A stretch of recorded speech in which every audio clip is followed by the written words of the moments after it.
the sky. We see them flying free. That's just like you and me. Everyone is lonely sometimes, but I would walk 1,000 miles to see you rise. You are not alone, we're family. Hold me, let's escape all this reality. You are my symphony. By your side we are. Assalamualaikum warahmatullahi wabarakatuh. Perkenalkan, nama saya Khalil Aurelia, absen 17. Perkenalkan, nama saya Novian Zayati, absen 24. Ini kami akan remedial sejarah tentang storytelling. Judul kolonialisme bangsa Eropa di Jawa dari perdagangan ke penjajahan. Yang pertama itu latar belakang. Pulau Jawa sejak lama dikenal sebagai pusat pemerintahan dan perdagangan di Nusantara. Kekayaannya mulai dari hasil bumi, rempah-rempah hingga letak strategisnya, membuat bangsa Eropa tertarik datang. Portugis, Belanda, hingga Inggris semuanya ingin menguasai Jawa. Kehadiran mereka bukan hanya membawa perdagangan, tetapi juga meninggalkan jejak panjang penjajahan.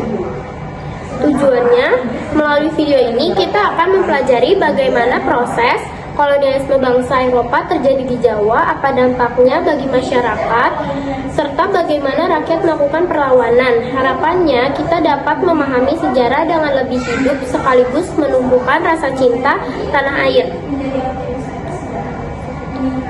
Narasinya, bagian 1, kedatangan bangsa Eropa.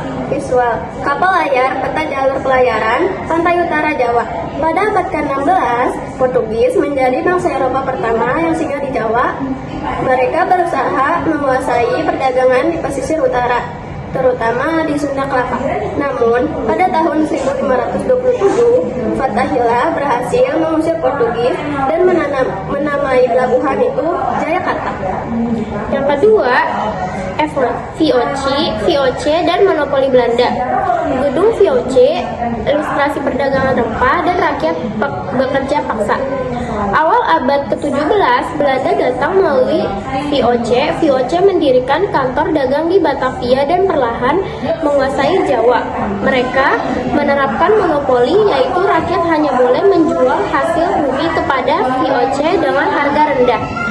Selain itu, VOC juga memungut pajak tinggi dan memaksa rakyat bekerja untuk kepentingan mereka. Bagian 3, kolonialisme dan sistem tanam paksa. Perkebunan kopi, tabu, tembakau, sawah, rakyat bekerja keras. Setelah VOC bangkrut, pemerintah Hindia Belanda mengambil alih. Pada abad ke-19, diterapkanlah kultur sel-sel atau sistem tanam paksa.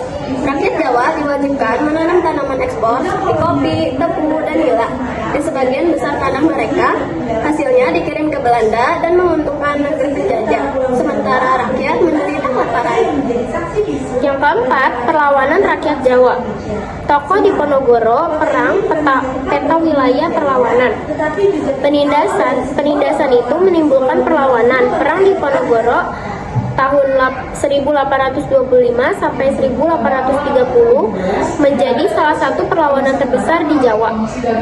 Diponegoro bersama rakyatnya melawan Belanda selama 5 tahun meski akhirnya ditangkap. Perlawanan ini menunjukkan bahwa rakyat tidak pernah rela ditindas. Dampak kolonialisme. Foto-foto peninggalan Belanda, gedung Lawang Sewu, jalur kereta api kuno. Kolonialisme Belanda di Jawa meninggalkan banyak jejak, dari penderitaan rakyat akibat kerja paksa hingga bangunan kolonial yang masih ada sampai hari ini.